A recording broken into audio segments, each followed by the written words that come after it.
जयंती साजरी करण्यासाठी आपण एकत्र जमलेलो आहोत. वाघाच्या जबड्यात घालून हात मोजितो दात जात ही आमची, पहा चाळून पाने आमच्या इतिहासाची. ही जात म्हणजे आजचा जातीवाचक शब्द नाही. ही जात म्हणजे ज्या शिवाजी महाराजांनी स्वराज्य मिळवण्यासाठी एक अद्भुत, अविश्वसनीय, अकल्पनीय असा एक समूह निर्माण केला. ती ही जात. शिवाजी महाराजांनी नेमकं असं काय केलं? खबरदार जर टाच मारून चाल पुढे चिंधड्या, उडवी न राय एवढ्या हा सावळा तांड्याच्या रूपाने आत्मविश्वास निर्माण केला. लाख मेले तरी चालतील पण लाखाचा पोशिंदा मरता कामा नये असं म्हणणारा प्रति शिवाजी निर्माण केला. आधी लागला कोठाड्याचं मग रायबाचं असं म्हणणारा तानाजी रूपी सिंह निर्माण केला. स्वराज्यासाठी वीर मरण पावणारे बाजीप्रभू देशपांडे सारखे सरदार निर्माण केले. एका दरबार बेगम साहिबा कडायली, ये क्या हो रहा है? शाहजी का बच्चा क्या कर रहा है? हे कोई माई का लाल मेरे दरबार में जो शिवाजी का बंदोबस्त कर सके. दरबारात शांतता पसरली. शिवाजी महाराजांना पकडण्याची हिंमत कोणामध्ये नव्हती, कारण तो एक सिंहाचा छावा होता. त्याला कोण पकडणार? थोड्या वेळानंतर अफजल खान उठला आणि म्हणाला, बेगम साहिबा मैं जाऊंगा, शिवाजी को आपके सामने मुर्दा पेश करूंगा. शिवाजी महाराजांनी अफजल खानाला काय काय आवडतं माहित करून घेतलं. अफजल खानाची तशी व्यवस्था केली. त्याने अफजल खानाला निरोप पाठवला, खान मेरे पिता समान है, ये किला भी उन्हीं का है, ये स्वराज्य भी उन्हीं का है और शिवाजी भी उन्हीं का है.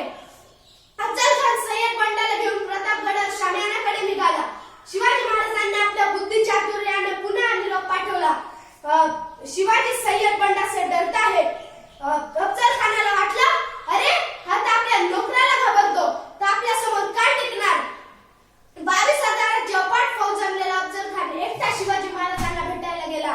शिवाजी महाराजांचे एक एक पाऊल पुढे पडत होतं मृत्यूच्या जबड्यात. अफजल खान साधारण रानरेड्याच्या ताकदीचा 150 किलोचा आणि महाराज 75 किलोचे. अफजल खानाने आपले भाऊ पुढे केले. शिवाजी महाराजांनी आलिंगन दिलं. त्यांना धोका जाणवला. त्यांनी आपलं जमदाडे काढलं आणि अफजल खानाच्या पोटात घातलं. अफजल खान ओरडायला लागला, दगा दगा दगा. त्याने कट्यार काढून शिवाजी महाराजांच्या डोक्यात घातली. वार जिरे टोपार गेला. अंगात चिलखत असल्यामुळे महाराज वाचले. अफजल खान घाबरला आणि ओरडायला लागला, या अल्लाह अल्लाह लिल्लाह बचाव. तेवढ्यात शिवाजी महाराजांनी वाघनख काढून अफजल खानाच्या पोटात घातली. तिकडून सय्यद बंडा धावून आला. त्याला वरच्यावर जीवा भालाने कापलं. कृष्णाजी भास्कर तलवार घेऊन धावला. त्याने महाराजांच्या डोक्यावर वार केला. इकडून संभाजी कावजी धावला. त्याने कृष्णाजी भास्करला वरच्यावर कापलं.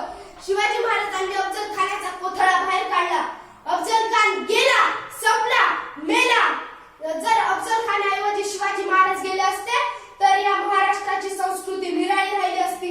शिवाजी महाराज डोक्यावर घेऊन नाचण्यासाठी नाही तर समजून घेण्यासाठी आहेत. जर या मराठीची संस्कृती टिकवायची असेल, महाराष्ट्राची संस्कृती टिकवायची असेल तर मराठी तरुणाने शिवाजी महाराज